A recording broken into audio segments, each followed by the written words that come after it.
Professor Roberts, if those of you who've seen him before know he's the academic director of two of our most popular executive education courses. That's Corporate Valuation and Wharton Finance for Executives.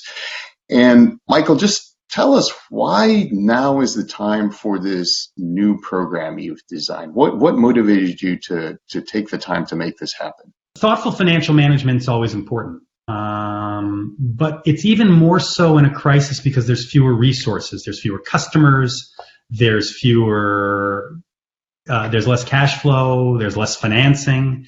And so the implications of decision making in a crisis are amplified.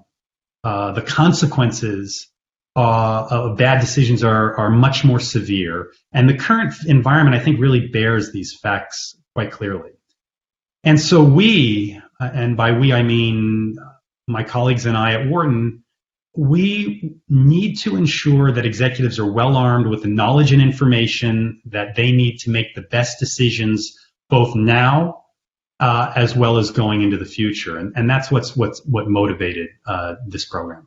Given that we're still social distancing and staying safe, how are you designing this? What's different in this course than the other ones you've typically been leading over the last few years? So I think there's really two broad ways in which this program is going to be different. And those two ways are, one, the format, and two, the content. So regarding the format, well, the virtual aspect, that's obvious. But we wanted a 1 hour duration, sort of a tight duration, because now, executives' time is at a premium. There's just no time for reflection. And so we wanted a compact piece of time, and we wanted to be able to distill information into the essentials so that business leaders could turn what we're discussing into actionable items as quickly and as efficiently as possible.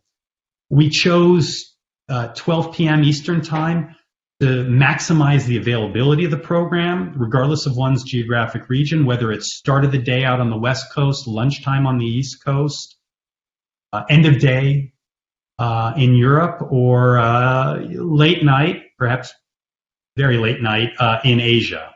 And so we wanted to design a program that was timely, topical, and could reach as many people as possible while respecting their time and their current circumstances. So the program's focused on two aspects of business dynamics, now and after.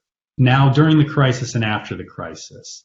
And so at the end of the day, we're really trying to help executives make better decisions. Now how we're going to do that is by covering a broad range of topics, really in a broad range of settings. And so what I've done is I've assembled really some of the best colleagues I have here at Wharton to cover a range of topics. Let me just give you a sampling of a couple. We're going to talk about general financial management during a crisis and after. So really building on what I've touched upon today. We'll talk about how markets and investors are responding to the crisis and to what managers are doing.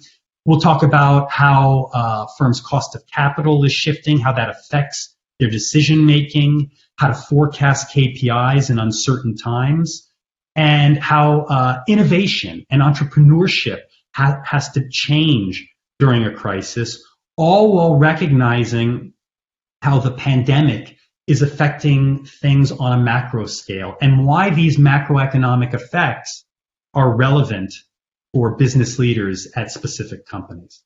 Who did you have in mind when you were designing this? Who can most benefit from this? At a broad level, corporate decision makers, which, if you take it literally, that's everyone. So let me try and pare that down.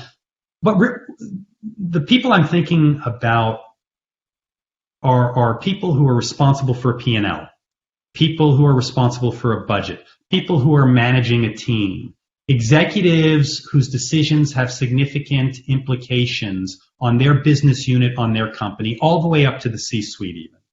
And so that's really the target audience that we're going after here. It's a large, broad group, but it's one that I think will benefit substantially from the information and knowledge we hope to convey in this program.